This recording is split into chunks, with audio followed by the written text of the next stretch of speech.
سلام عزیزانم، خیلی خوشحالم که میتونم این اولین ویدیو رو ضبط کنم. البته بگم خیلی وقت نیستش که این کار رو شروع کردم و میتونم ویدیو بگیرم، ولی تصمیم گرفتم که قدم بردارم برای گرفتن این ویدیوها.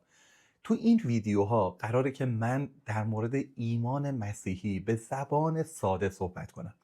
البته خودم رو استاد الهیات نمیدونم و در این زمینه نمیخوام بگم که حرفی برای گفتن دارم یا اینکه ادعا کنم. میخوام تجربیات خودم رو یا اتفاقاتی که تو این سالهای زندگی من افتاده تو ایمان مسیحی رو به زبان خیلی ساده باهاتون در میون بذارم.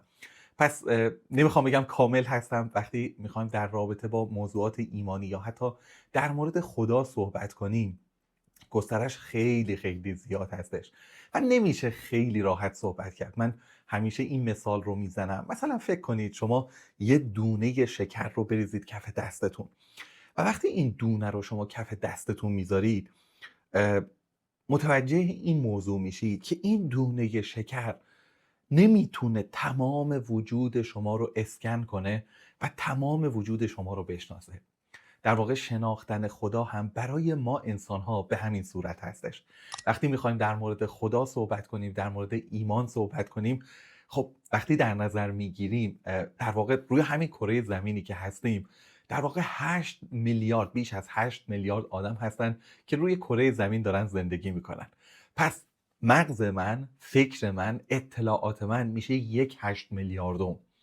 وقتی نگاه میکنی کره زمینی که انقدر عظمت داره و انقدر بزرگ هستش، هنوز کسی نتونسته که اون رو کشفش کنه. میگه بیش از، فکر میکنم 90% در واقع سطح زمین پوشیده از آب و ناشناخته هستش و در مورد این صحبت میکنند که در این جهانی که ما داریم زندگی میکنیم کهکشان‌های بسیار زیادی وجود داره. البته باید بگم تو هر کدوم از این کهکشان‌ها، امیدوارم اطلاعات دقیقی رو بدم، اما میتونیم بگیم خیلی زیاد، ولی به تعبیری شاید میگن بالای میلیون‌ها سیاره وجود داره.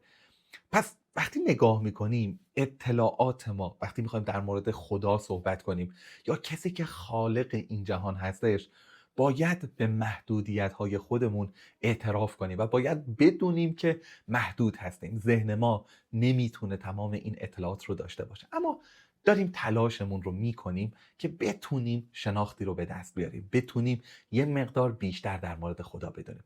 اما قبل از اینکه بخوایم وارد قسمت‌های اصلی بشیم و خیلی ساده در رابطه با این موردها صحبت کنیم، فکر کنم نیاز باشه این داستان رو باهاتون در میون بذارم. میگه یه شخصی بودش که در جهان میگشت. این شخص خیلی دانش رو دوست داشت، خیلی در واقع یاد گرفتن فنون مختلف رو دوست داشت و تلاش میکرد و طی سالیان پیش استادهای مختلفی رفته بود که بتونه الهیات ها رو یاد بگیره، بتونه راه و روش های زندگی رو یاد بگیره.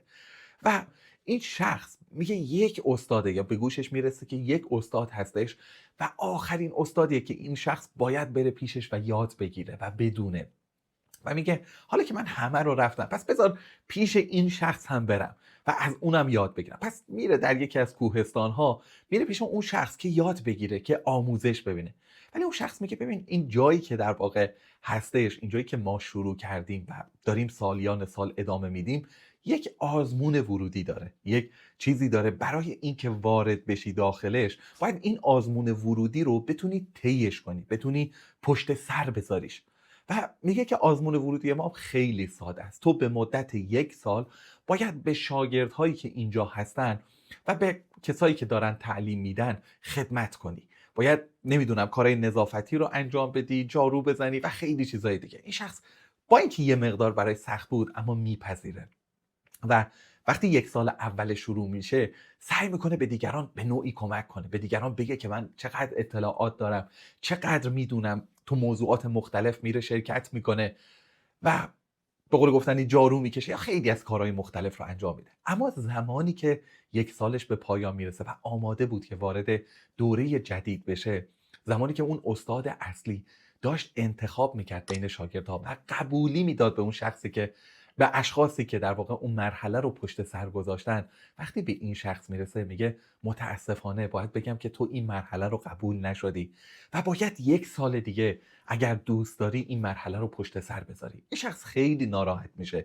و میگه آخه من که همه کارا رو به درست ترین شکل ممکن انجام دادم، همه اطلاعاتم رو به دیگران دادم و خیلی تلاش کردم، خیلی کوشا بودم، ولی استاد میگه متاسفانه باید 1 سال دیگه این مسیر رو بری.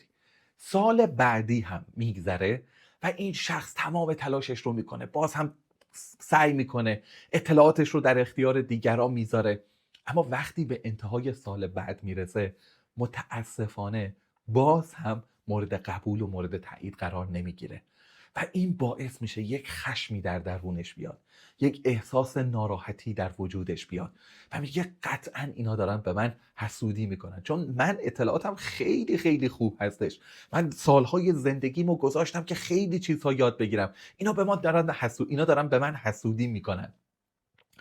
و همینجور که تو این فکرها بود میره به اتاق خود استاد و شروع میکنه داد و فریاد کردن. شما میگید که اینجا نمیدونم من درس یاد میدم، شما میگید که اینجا بهترین معبد هستش، اما شما به من حسادت میکنید. ولی استاد با خون سردی بهش نگاه میکنه و بهش میگه لطفاً یک چای برای من بریز.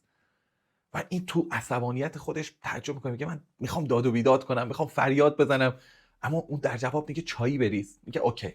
شروع میکنه همزمان با اینکه ناراحتیش رو گفتن شروع میکنه روی فنجون چای ریختن. استاد میگه بیشتر بریز. میگه خب میریزه. میگه بهم اعتماد کن، بیشتر بریز. وقتی بیشتر میریزه چایی از لیوان در واقع سرازیر میشه و میریزه پایین. استاد بهش نگاه میکنه و میگه ببین هر چیزی یک گنجایشی رو داره، اگر پر باشی نمیتونی اطلاعات بیشتری رو دریافت کنی. و بهش میگه در تمام این مدتی که اینجا بودی، چون احساس میکردی که همه چیز رو میدونی و بهترین چیزها رو یاد گرفتی و فقط تو هستی که میتونی به دیگران یاد بدی، احساس کردم شاید کار ما نتونه به تو کمک کنه. اگر میخوای وارد این معبد بشی، اگر میخوای یاد بگیری و اگر واقعا مشتاق شنیدن هستی، کاری که باید انجام بدی اینه که خودت رو خالی کنی. زمانی که خودت رو خالی میکنی اونجا هستش که اجازه میدی چیزهای جدید وارد بشه، اونجا هستش که اجازه میدی دریافتهای جدید داشته باشی.